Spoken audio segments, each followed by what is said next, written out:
guys, it's Julie. I'm here with Chester and we are about to take a car ride, and I wanted to talk to you guys about the way that we travel with our dogs. So we, as a rule, put our dogs in the downstay in the back seat of the car for the duration of the car ride. I love this session because it helps our dogs generalize the commands and the obedience so that they know it applies everywhere, and more importantly, even when they don't want to do it. This is so important.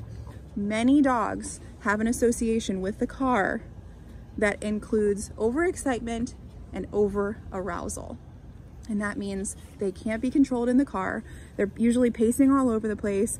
They're anxious, they're looking out the windows, scratching at the windows, barking at things. Usually when the door opens, they shoot out. And so we take that and say, you know what? We're gonna change your association to the car. From now on, you're gonna be in a downstay and you're gonna be calm. So it also presents the conversation of, well, normally I act like this in the car, but now Julie's asking me to lay down. What happens? The dogs learn, even if they don't want to do it, they still have to do it. So it gives us a really, really great session. We work on, obviously, generalization of the down command, but also we work on the mind, because it allows us to have that conversation with the dogs of, even when you don't want to listen, you have to listen.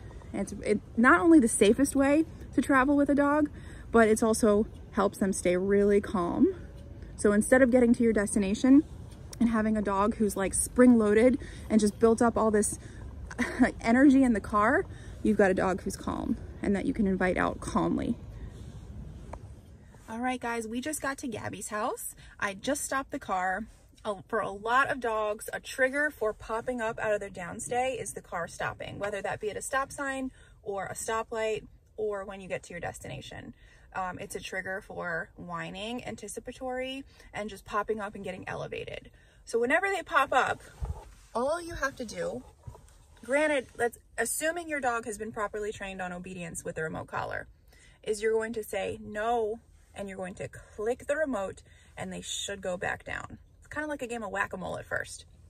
But as you can see, he's doing awesome. He's generalizing it, which means he understands he needs to stay down until released. And so he's back there. The car has stopped. Another trigger, let's see what happens, is when I open the door. So I'm watching, I'm opening the doors and I'm presenting all these triggers in my mind going, I'm setting him up. I'm expecting him to pop up so I can teach him, go back down. Only pop up when I release you. All right, and I'll show you guys what happens when I open the door. If he tries to bolt out, I'm just gonna say no. I'm gonna put him back in and I'm gonna say down, and then I'm going to repeat the same scenario.